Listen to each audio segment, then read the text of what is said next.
Coming up tonight on Murrow News 8, find out how students can make an impact in this year's upcoming election.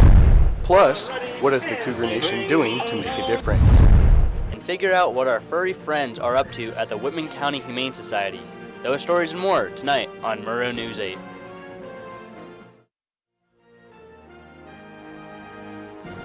From Studio B on the campus of Washington State University, this is Pullman's only nightly newscast.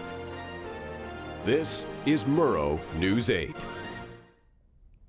Good evening, I'm Brandon Holloway. And I'm Eli Meinerich. Thanks for joining us tonight. A homicide near Ritzville on I-90 is the reason for closures this morning. Investigation by Washington State Patrol discovered a woman with puncture wounds on the side of the road. A witness on the scene says he saw a passenger window smashed in and a woman's body was lying naked in the road with a screwdriver in her heart. The Adams County Sheriff's Office has confirmed the name of the suspect as 33-year-old Manuel Camargo. Former Spokane VA doctor Craig Morgenstern has been found guilty on charges of child rape. Morgenstern is facing 35 charges including sexual abuse of a child and the production and possession of child pornography. The prosecution said they found videos of boys unconscious being molested and that one victim was given hot chocolate that was drugged.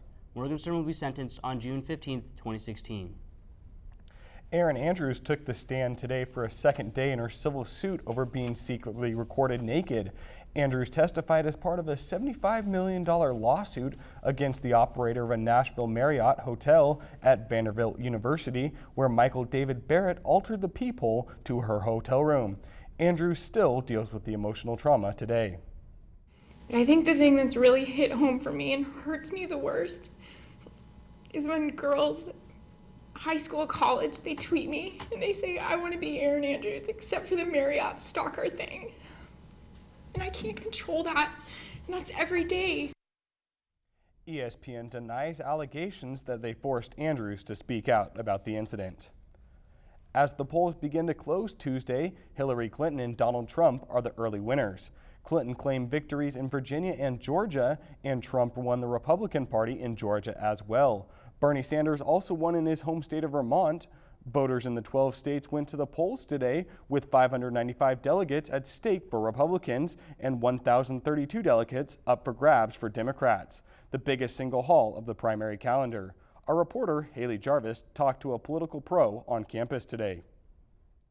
Paul Loeb, founder of the Campus Election Engagement Project, came to WSU on Super Tuesday to speak to students and faculty about community involvement and the steps that should be made to expose more college students to the election and campaign process. The genesis of the Campus Election Engagement Project is get schools to take responsibility and provide the encouragement, the opportunities, the context, the knowledge for students to participate in our, admittedly flawed democracy.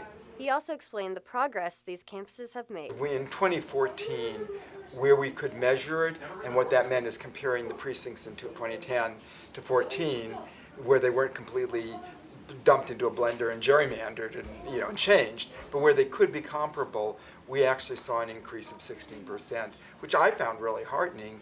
At the end of the day, somebody is going to be elected president, somebody's going to be elected governor, somebody's going to be elected city council, state rep, all the way up down the line, that the vote is incredibly important, and that there are other complementary ways to create social change that don't replace the vote, but then affect it. More students can get involved. Paul's main goal was to get students involved in politics so they can better understand days like today, Super Tuesday. Back to you guys. Thanks, Haley. I'm glad more students can get involved. Tomorrow, the Supreme Court will hear what many people are saying is one of the biggest cases involving abortion rights in recent history. The Whole Women's Health Against Hellerstedt is a Texas law that passed in 2013 that has contributed to the closure of more than half the abortion clinics in the state. The Supreme Court will consider the requirement that abortions be performed only in ambulatory surgical centers and mandate that doctors performing abortions have admitting privileges at a nearby hospital. You may have noticed festivities and live music on the mall yesterday, but may have not known what they were for. Our reporter, Garrett Britton, has more on the story.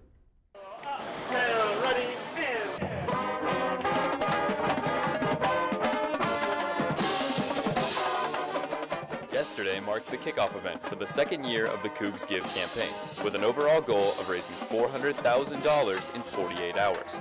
Dubbed as Take a Leap and Make a Difference, Tyrell Warren Burnett explained WSU's approach for this campaign. So you can give to anything that you're passionate about, whether it's scholarships, whether it's student organization that you feel passionate about. Every little gift counts no matter what the size is, so you can pretty much give to anything that you want to on the campus. Burnett says the ultimate goal for this campaign is to give back to the university by providing funding for scholarships and graduate fellowships, along with other programs and facilities on campus. The Cougs Give campaign is not only for the university, as Burnett explains his favorite part of the campaign. I think the student engagement, I think really seeing the students on the Murrow being really engaged with the live music and the t-shirt giveaway and the obstacle course, really seeing that festive atmosphere like on a Monday. Who can expect that on a Monday? That you come out on the mall and you're seeing all these students and the band coming out. I think that really generates excitement. If you'd like to donate, you can go to cougsgive.wsu.edu, and then we'll have a running tally there as well. And then go Cougs. Go Cougs.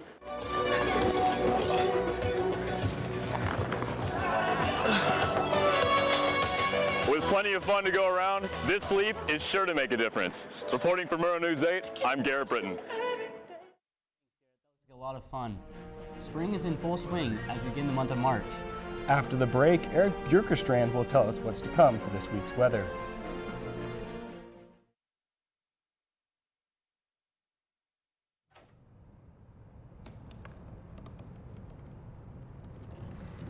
They said I couldn't dream. Called me a piece of trash and swore that's all I'd ever be.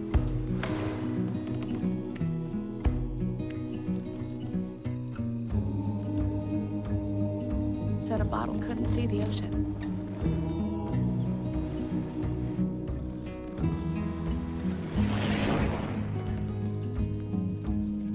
Give up. Go back to the dumpster.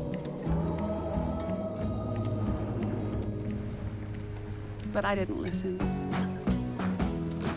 I made my way.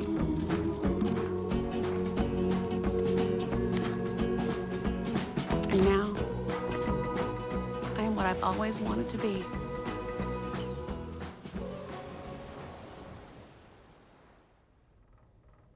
Today had been a little bit of everything. Sun, clouds, rain, a classic spring mix. Eric, what can you tell us about this week's weather? Thanks, guys. Well, we'll start with today. As you can see, after the rain dissipated this afternoon, we got clouds coming in over the western side of Pullman after the sun had set. Let's break down all of today, though. We got up to around 48 degrees for our high and are currently sitting right around 46 for our 7 o'clock temperature. Moving on to tomorrow, might be a little bit warmer. 52 is a predicted high, and clouds in the morning and afternoon hours, possibly turning into light showers for the evening. Turning now to the state map, we'll see that the western Washington cities were all in the mid-50s and plenty of rain to go around. A high wind warning is in effect for most counties on the west side, so hold on to your hats, folks. Going to the central and eastern part of the states, we'll see that Yakima once again was the high for the cities east of the Cascades, but plenty of clouds covering up eastern Washington. Turning now to our 5-day forecast, plenty of clouds coming in to wrap up the work week, but might have some sun peeking on through for the weekend and into Monday with that rain and cloud coverage coming in quicker than we expected. That's it for weather. After the break, we'll tell you about the bad news the Vandal football team received today, and you can find out which high-profile MLB player has been suspended. Stay with us.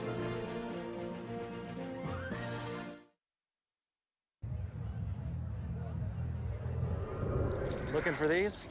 You drive Buzzed. It could be one very expensive ride. First, you gotta make bail. Then pay me to get your car back. Your insurance premiums will go through the roof. And my legal fees just keep adding up. All told, it could end up costing you $10,000. Buzzed, busted, and broke. Because buzz driving is drunk driving. Welcome back. I'm Kelsey Meyer with the latest in sports. A University of Buffalo football player has died after collapsing during an off-season workout a week ago. Solomon Jackson was transported to an area hospital on February 22nd and died Monday. The school called the case a medical emergency and declined to release more information. Some teammates showed appreciation on social media.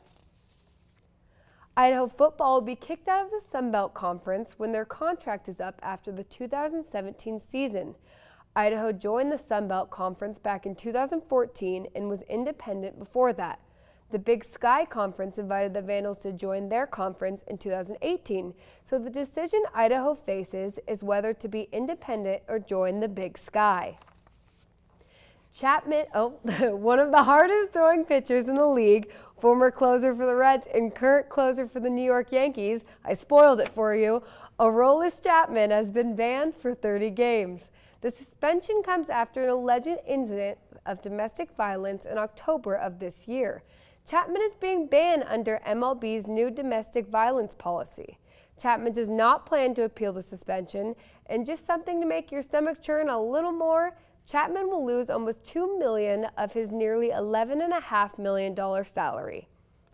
Coming up after the break, find out what our furry friends at the Whitman County Humane Society are up to.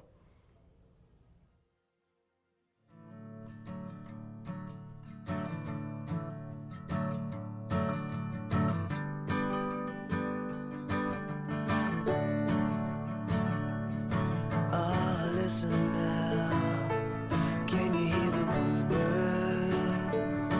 Oh, look up now, can you feel the sun? Whoa, whoa, whoa,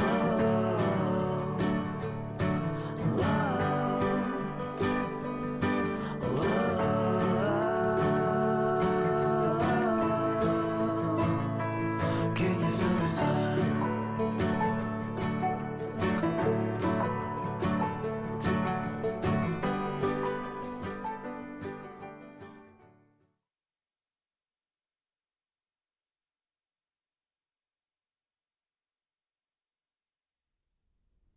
Cats, rabbits, dogs, oh my! A Wizard of Oz themed event benefits the Whitman County Humane Society. Our reporter Hunter Jordinger has more on the story. The Fur Ball is Whitman County Humane Society's biggest fundraiser of the year. And so depending on how the event does, it'll raise anywhere between 10 up to 25% of our operating budget per year. This is Whitman County Humane Society's 9th annual Fur Ball. This year's theme was A Wizard of Oz. The event starts with Yappy Hour, where guests can munch on appetizers and socialize. While attendees mingle, there is also a silent auction in which various art pieces and items are sold. You can also meet the animals available for adoption. The feast is catered by Birch and Barley. They are to thank for the appetizers, main course, and dessert. It's so great to have all of you out here tonight as we make money for the Whitman County Humane Society. While guests eat, Mayor Glenn Johnson introduces the evening's events. Now 10, no, 10, now 15, 10, 15, now 15, no, 15. Lucky guests walk away with items that they bid on during the live auction. Following the auction, Audrey Zosch provides a keynote speech in which she explains the process of animals who come into the shelter and how they are prepared to be adopted. She also explains how to have a successful experience at the dog shelter. And you do pay attention to any dog. This means do look at them and do talk to them. Any dog that is quiet and has all four paws on the floor. And then for all those dogs that are really irritated, you could just wait a few moments or a few minutes for them to calm down. And so this is a place where they can see the animals available for adoption and maybe not feel the stress that they might feel in a shelter facility.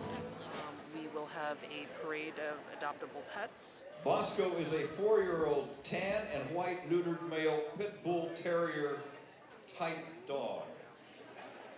I'm here with some of the animals you can adopt from the Whitman County Humane Society. From Murrow News 8, I'm Hunter Jordinger. Join us every weeknight at 7 and 10 o'clock. Don't forget to follow us on Facebook and Twitter.